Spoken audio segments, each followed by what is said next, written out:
If you're an entrepreneur and working with China, and now you've decided to relocate to China to run your company, your business, or maybe you want to start a new business from scratch, there are some things that you need to consider. I've been talking about all these things in different videos, but in today's video, I want to combine all of them and talk about some of the very important things that you need to maybe think about and calculate before you make a step forward.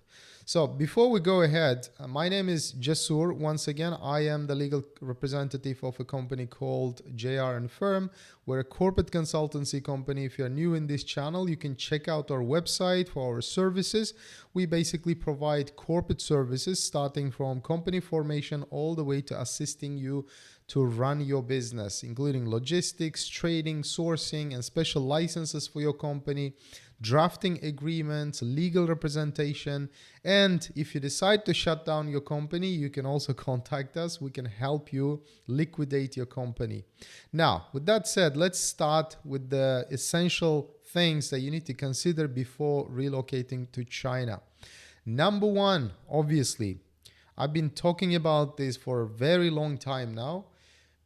If your purpose is to do business in China, not just travel, make sure you apply for the right type of visa, which is business visa.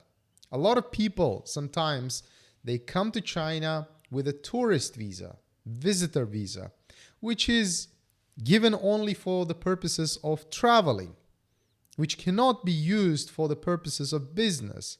What I mean for the purposes of business is you cannot convert tourist visa into work permit in China. It's just impossible. You will have to go back. Another downside of a tourist visa is you cannot open a personal or company bank account because banks do not accept tourist visas. So your number one task will be when you're applying for Chinese visa, make sure it's an M visa. M for mother. M visa stands for business visa in China. And then the length of the visa preferably should be at least 3 months or 6 months. There are 1-year visas as well for business purposes. So try to get a lengthier visa so that you have the flexibility to stay here, number one. And number two, unfortunately, some of the banks, some of the branches, they have preference as well. Unfortunately, if your business visa is 1 month, with the 1 month's validity, they might not accept you. So that is the thing, because the bureaucracy is related to the bank and government offices cannot be usually controlled. Of course, we have opened successfully business bank accounts or personal bank accounts with 1 month's business visa as well, even like 7-day business visa as well. But generally speaking, our recommendation is you try to get at least 3 months or 6 months or 1-year visa. That is possible. Speak to your visa agent in your home country. You pick a phone, call the visa agent and ask for requirements. If you're doing it yourself, speak to the embassy or consulate or visa office for China and ask for the requirements of the visa. And then based on that, you can prepare your documents and make a proper application. If you're our client, for example, you signed an agreement with us for company formation, we are happy to extend an invitation to you for business visa. That is free of charge, provided that you have already signed an agreement and make a full payment for the company formation. Now, the business visa is step number one. Number two is make sure you bring your international driver's license from your home country. There are 2 types of licenses, generally speaking, driver's license. One is local driver's license. I've seen that as well. Unfortunately, that cannot be converted into Chinese driver's license, but there are international driver's license. It's written on the driver's license. You can check it actually. And usually that kind of license is in 2 languages. One is your local language and another language is either French or English. So anyway, it mentions that this is an international driver's license. So bring that. Make sure it's valid. It's not expired. What you can do with that is you don't have to take the practical driver's exam in China. You can just take the theoretical exam for driving in China, and it can be taken in English and Russian as well.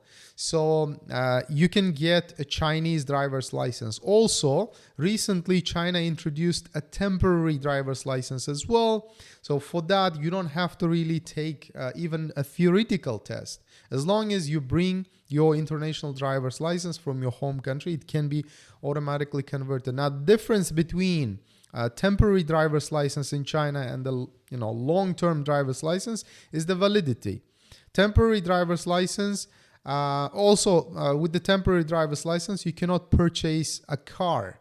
You can only rent a car. So validity for the temporary driver's license is usually 6 months, and the permanent or long-term driver's license is given for 10 years. So this is number 2. Number 3 is, of course, you need to calculate your costs. We've come across with people visiting China without having any slightest idea about the costs they are facing. Yet they plan to relocate here. Yet they think that, okay, I'm going to get by, I'm going to find a part-time job. But unfortunately for those folks, costs can add up dramatically and become extremely expensive because, China is not a cheap place anymore. Maybe it was like 20 years ago, but it's not anymore. For example, if you compare Shanghai to big cities around the globe, it's very expensive. I can give you some example costs, like 1-bedroom apartment, 2-bedroom apartment in a city center. Minimum you're looking at is 2,000 USD. That is the minimum. And depending on the location, of course, China is big, Shanghai is big, but all I'm saying is make sure you at least calculate the costs for housing, office, and living expenses. These are the 3 example costs you need to consider. All right. And very much possible from distance, you can make some research, contact with some real estate agents. In fact, we have one client, who did research, who actually rented an apartment being outside of China. She managed to contact some real estate agents, found some apartments, some options, all through WeChat, all through WhatsApp, etc., like communication tools. So if you have WeChat, you can actually try Googling real estate agents, and you can, translate using Google Translate, and then type in Chinese, try to get their contacts. Of course, once again, if you're a client to us, we will help you. You don't have to go through all that hustle. But if you don't have an agent, you don't have any contacts in China, you want to do it on your own, then yes, of course, it's Googleable and it's manageable. There are people who are doing it. So make sure, once again, calculate housing, office. Why office specifically? Because I mentioned this many, many times before. Office is mandatory if you're planning to come to China and then convert your business visa into work visa. Work visa requires an office. Sometimes in Shanghai, you can combine apartment and office if it's a special building, which I mentioned many times. If the building is like a commercial / residential, then yes, you can have one place which can be used for your office purpose and living purposes. But generally speaking, we don't really recommend that, because one thing you need to consider is immigration office, immigration people, just like in any country. They are very tough people. They are very strict, usually speaking. They don't want some, people who don't have any money and they're trying to cut corners and trying to get by. They don't want that. They don't want this kind of people, and they are really reluctant to issue work visa to such people. So at least what my recommendation is, even if you have a special building, don't try to mix your office with your apartment. Try to get some at least cheaper office. The recommended amount is 2,000 yuan a month in Shanghai and all the big cities in China, just to show that you're able to, you're able to afford. That's a very, important element here. Because if you put yourself into the shoes of the immigration, would you give work visa to somebody who cannot afford to be in that country? And of course, they don't want that. Of course, they don't want these people to be a heavy burden in the society, so to speak. So, and then maybe do some illegal work. Of course, they don't want that. So our recommendation is separate your office from your living, the apartment, and make sure they are separate lease agreements. Of course, living expenses as well, you can easily Google it, easily get some idea, and then budget accordingly. You bring enough money to live here. Next, imagine you arrive in China. Imagine, just pick Shanghai, for example. You landed in Shanghai. First thing you want to do is convert some foreign currency into yuan. Don't convert too much, because at the airport, usually the conversion rate is not that great. It's usually very high, so you're going to lose some money there. So my recommendation is convert 50 USD until you reach your destination, maybe a temporary place of stay, for example, hotel. 50 USD is enough because from the airport, if you don't have a lot of luggage, you can take public transport, you can take a subway.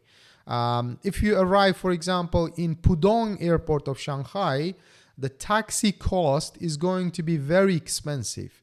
Because Pudong airport is very far from the city center.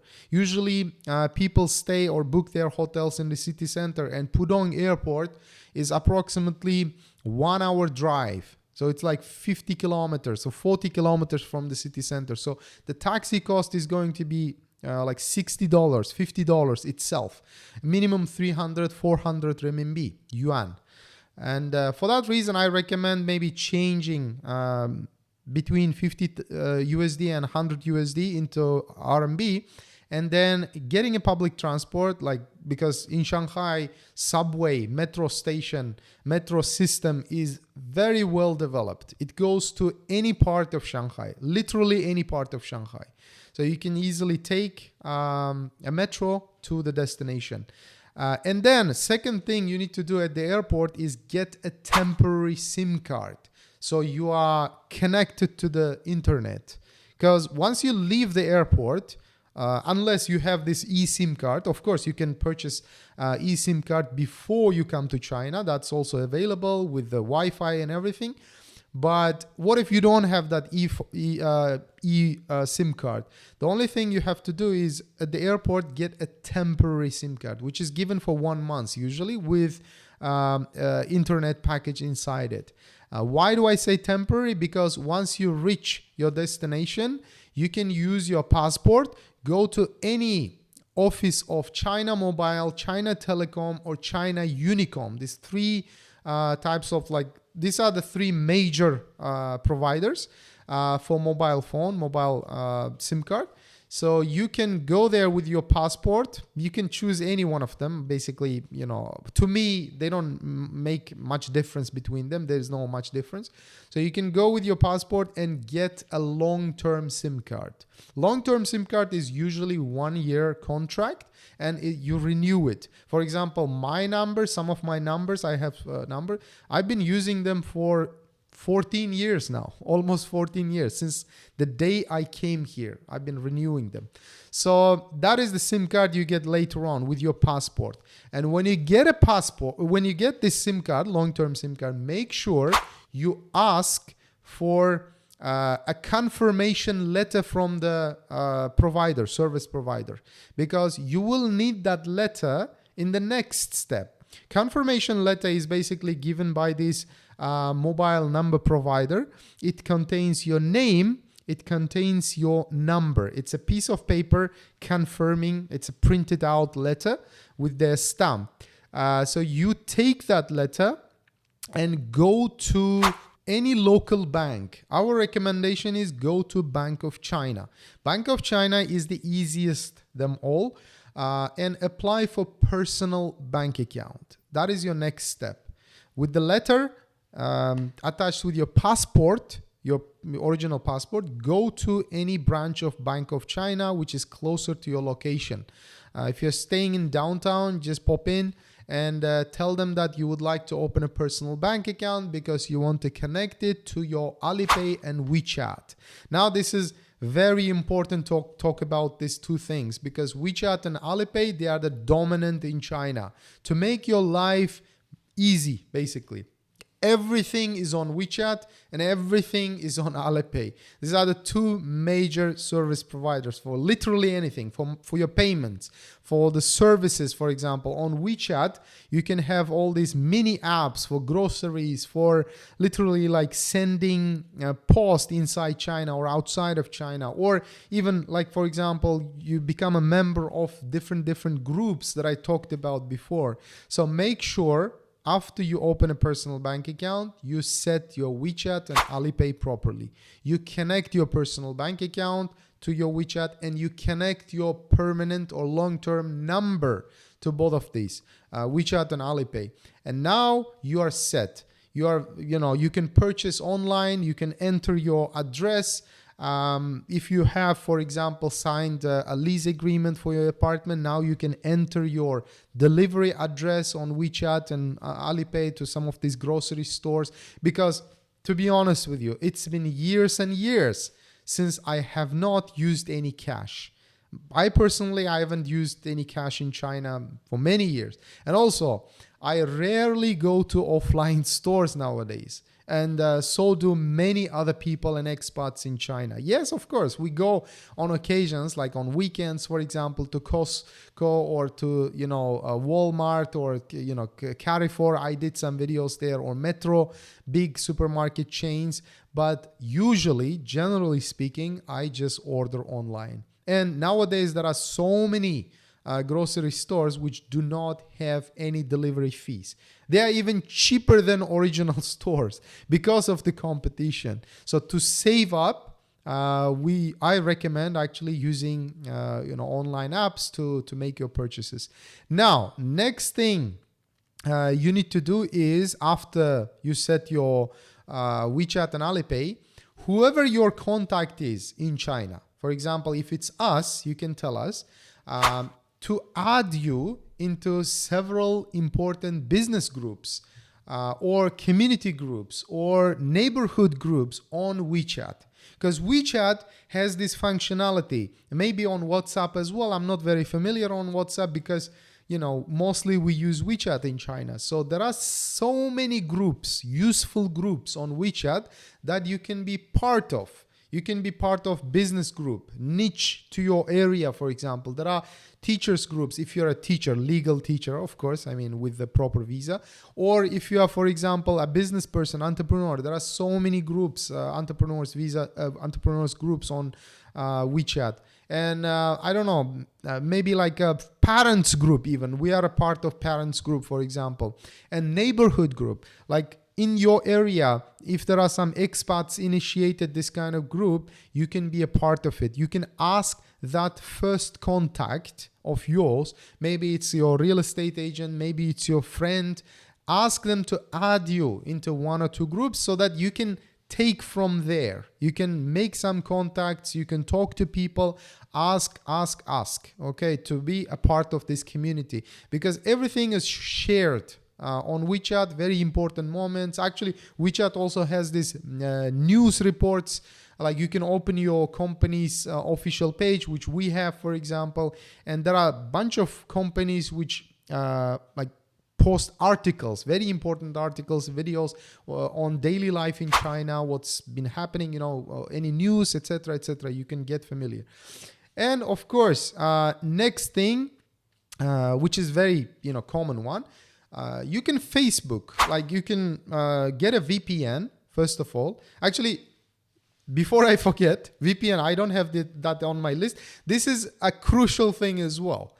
And this one should be maybe 0.0, like really. We can lift it up to on the list and put it on top, actually. Before you fly to China, make sure you purchase a VPN because while inside China, you cannot purchase it. And there are so many free VPNs, but I don't recommend them. I personally recommend Astril VPN. They're called Astril. So before you fly to China, make sure you go to astril.com and buy that. You can buy annual plan according on like based on your budget. There are many plans, so purchase it. Now, once you're in China, you can start using VPN to access some of the foreign websites, for example, YouTube, Facebook, etc., etc. So on Facebook, again, we're coming back to this point. And on Facebook, you can find a lot of important groups for China, for specific cities as well. Like there's Shanghai expats, Shanghai business people, etc., etc. Shanghai housing, thousands of groups, to be honest with you. So you can join, and the whole point of joining WeChat and Facebook groups is to make as many connections as possible, so that you are familiar, you get contacts, and you're not alone, basically. Next thing, start your company formation. So we're talking about entrepreneurs, obviously. So once you settled, actually, all of this that I counted, it takes literally 1 or 2 days to do all of that. It doesn't take long. So on the 3rd day, maybe on the 4th day, immediately start your company formation. Otherwise, you will be wasting your time, because business visa, again, it's either 1 month, 3 months, or 6 months, or 1 year. In any case, business visa is limited to stay. So do not waste your time. Start your company formation immediately. If it's us, come to our office with your passport so we can immediately get it started. In our case, we take, literally like 5-7 days to get your business license, even sometimes shorter than that if we expedite it. So it's possible. There were times that I made video on that. There were times that we got a business license in 1 day. I can literally get the business license on 1 day if it's really, really urgent. But the point is, start your company formation as soon as possible. All right. So later, once you get the business license, we're going to connect you with our partner company, which deals with visas in China. Our company, once again, I've told this before many times, we don't have the necessary authorization by the immigration office. Bear in mind, if any agent is not authorized by the immigration office, then they are offering these visa services illegally. You don't want to be part of it. You don't want to be part of. Why? Because if that agent, if it's a person, most of the time it's a person, if they're a scammer, they're playing with your status in China. They are playing with your future in China, because in China, there's no appeal system. So once your visa application gets denied, that's it. This is it. This is the end of story. Like, I'm talking about, this information is true for like September 2024. Maybe it will change in the future, but we don't know yet. So right now, there's no appeal system. So my recommendation is slightly expensive, not that much. Work only with authorized, licensed immigration companies, visa companies, basically. So our partner company, they are authorized. They can openly go to the visa office and talk to the immigration office openly. Why it's important? Because some of the visa agents, that when they act alone, they're not authorized by the immigration office, so they avoid going to the visa office. They always ask you, okay, you can go there, because the immigration speaks English, or this is the document, you take this, you go there, etc., etc. So that is a big red flag. Pay attention to such actions. If they are kind of avoiding directly, it means that they don't have the authorization, so they are afraid of facing the visa officers. So for that case, I really recommend, again, working with licensed, authorized visa agents. So I'm going to, once we get the business license, we're going to connect all the clients with our partner company, and you pay them directly. Once again, our company does not offer visa services, and we don't make any profit from these visa things. It's just a collaboration. It's a win-win situation, basically. So M-Visa can be converted to into actually work permit and then residence permit directly for most nationalities. There are some nationalities, unfortunately, immigration might ask to apply here in China while on a business visa, and then go back and get the Z entry visa. Z visa is a work visa, which is given for 1 month from the embassy or consulate outside of China. Right? You get this entry visa and come back. So there are some nationalities. I'm not going to tell them here, but still, I mentioned actually these nationalities before, but they keep changing. So I don't want to mention right now because depending on the time when you watch this video, the information might not be true. So what I recommend is contact with us, especially if you're from less developed countries. There are some less developed countries, like really a few, not many. Those nationalities, unfortunately, cannot convert business visa directly into work visa. Some of them, like even not more than 5. So right now. And if you contact us, we're going to check the possibility for your country, for your nationality, if it's convertible directly into China, in China into this work visa, which is great. You don't have to spend a lot of money again or time to travel back and forth. So with that, I'm going to finish this video. A lot of tips, a lot of essential elements here to consider before you come to China. And make sure to hit that subscribe button and notification bell. I don't really ask this many times, but I would like to ask some of the viewers here because I see the statistics. A lot of viewers are not subscribed to the channel. So you get notified, okay, immediately once we release important videos on doing business in China, Hong Kong, and opening a company here, running a business.